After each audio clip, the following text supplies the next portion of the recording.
Assalamualaikum warahmatullahi wabarakatuh. Salam sejahtera untuk kita sekalian. Yang saya hormati Bu Retno selaku dosen pengampu mata kuliah Data Science. Pada kesempatan ini saya Abdul Kabir Suamole bersama Mas Michael Velian Waskito akan mempresentasikan proyek kami tentang kredit line produktif production dengan menggunakan regresi interpolasi. Pada tampilan ini kami sudah membuatkan eh, project kami menggunakan Google Colab yang mana menggunakan dataset sesuai dengan pilihan kami yang bersumber dari Kaggle.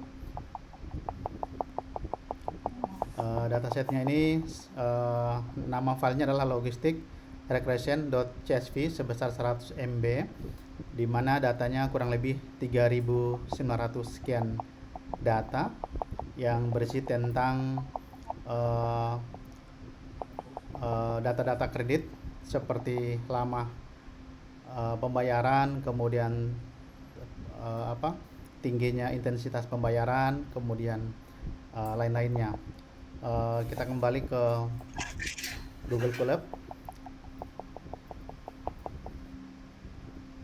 Nah, pada script atau kode Python yang kami gunakan pertama-tama, kami menggunakan mon Google Drive, yaitu memanggil atau membuat folder untuk penempatan file daripada yang kami dapat dari Kaggle atau dataset public.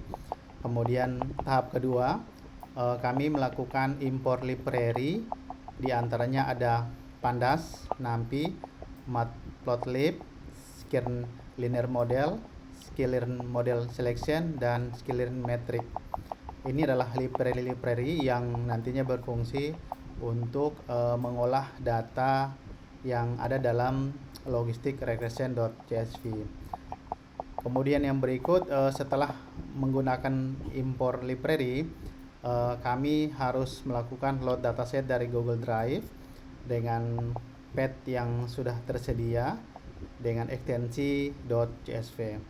Setelah berhasil melakukan upload file atau memanggil file path, maka tahap kedua yaitu memilih fitur numerik dan target, di mana kodenya yaitu melakukan numerical fitur, diantaranya adalah kolom loan IMT, installment, annual INC, revol bulk, revol util, open AC, dan total AC.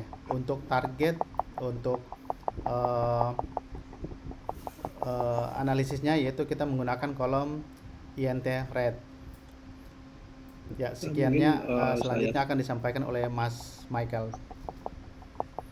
Saya sambung untuk poin kelima, kita ambil subset numeriknya menggunakan interpolasi. Kemudian kita mulai dari df numerical feature sama target, kemudian interpolatednya dihitung menggunakan metode linear dan limit directionnya forward.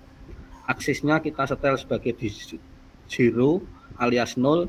Kemudian di penjelasan ini subsetnya in place kita set untuk true. Kemudian visualisasinya menggunakan regresi interpolasi terhadap satu fitur, misalnya installment di sini itu merupakan cicilan. Jadi fitur yang dihitung merupakan fitur cicilan yang mana ada visual X sama visual Y, yang mana visual X itu fiturnya lama cicilan, Y-nya itu target. Target ini INT rate atau bunga. Jadi bunga tertinggi sama cicilan dibanding cicilan. X-nya adalah bunga, Y-nya cicilan. X-nya adalah cicilan, Y-nya adalah bunga. Kemudian kita latih modelnya menggunakan model regresi, visualisasi menggunakan linear regression, kemudian modelnya visual X sama visual Y, kemudian dibuatkan prediksi untuk garis regresi. Range-nya menggunakan X visual min dan X visual max dibagi 100, kemudian reset min 1.1.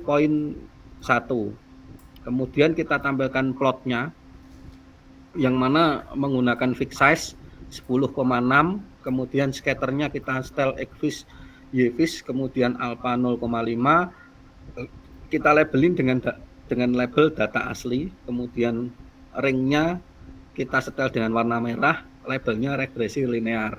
Y labelnya INT rate. Di sini INT rate itu bisa diganti dengan bahasa Indonesia yang mana itu bunga. Terus judulnya kita set dengan regresi interpolasi sesuai dengan judul kita. Ini juga dibandingkan regresi interpolasi vs INT rate atau suku bunga. Ini hasilnya yang kita run. Ini hasilnya. Jadi ini dari angka 5, 10, 15, 20 itu tingkat tinggi bunganya. Kemudian garis merah ini menunjukkan semakin tinggi atau semakin lama jangka waktu cicilannya akan semakin tinggi bunganya. Jadi di sini data ini menunjukkan yang mana semakin lama cicilan semakin tinggi bunganya. Itu perhitungan menggunakan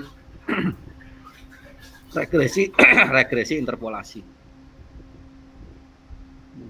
Mungkin dilanjut dengan dataset kedua, dimulai dari Pak Kabir.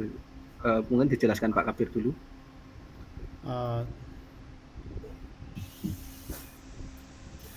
Dimulai dari nomor 1 mungkin Pak Kabir.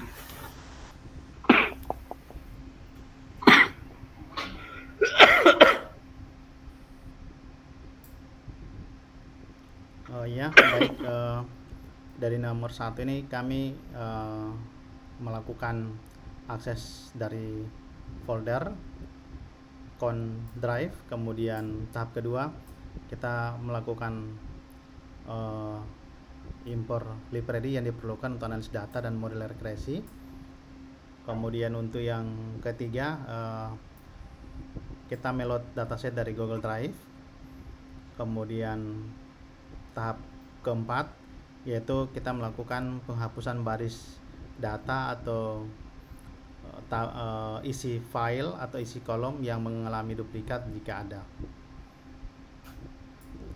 Kemudian saya lanjutkan untuk menghapus baris yang nilai bunganya atau INT rate-nya kosong, kemudian di setel notnya, kemudian menentukan fitur numerik kolom targetnya kita loan amount di sini adalah jumlah hutang, installment cicilan, annual include, sama revolvable, sama revol util, kemudian open account sama total account, kemudian targetnya INT rate atau bunga, suku bunga, kemudian kita membuat subset data frame yang berisi fitur sama target.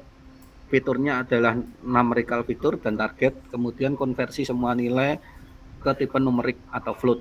Kemudian mengisi nilai NaN itu kalau nilainya kosong atau empty itu diisi dengan interpolasi linear ke depan. Kemudian metodenya linear, limit directnya forward, aksisnya kita set sebagai 0 atau 0. Kemudian hapus baris yang memiliki nilai NaN interpolasi. Kemudian kita bandingkan dengan regresi multivariat, yang mana regresi ini memisahkan fitur X dan Y target. Kemudian interpolated numerical fitur target. Kemudian membagi data menjadi data latih dan data uji, 80% data latih, 20%-nya data uji. Modelnya menggunakan linear regression, fiturnya X-train sama Y-train. Kemudian dihitung evaluasinya mean squared error sama R2 score-nya, yang mana menampilkan hasil ini kode printf itu menampilkan evaluasi model regresi multivariat, yang mana akan mencatat nilai mean squared error dan R2 score.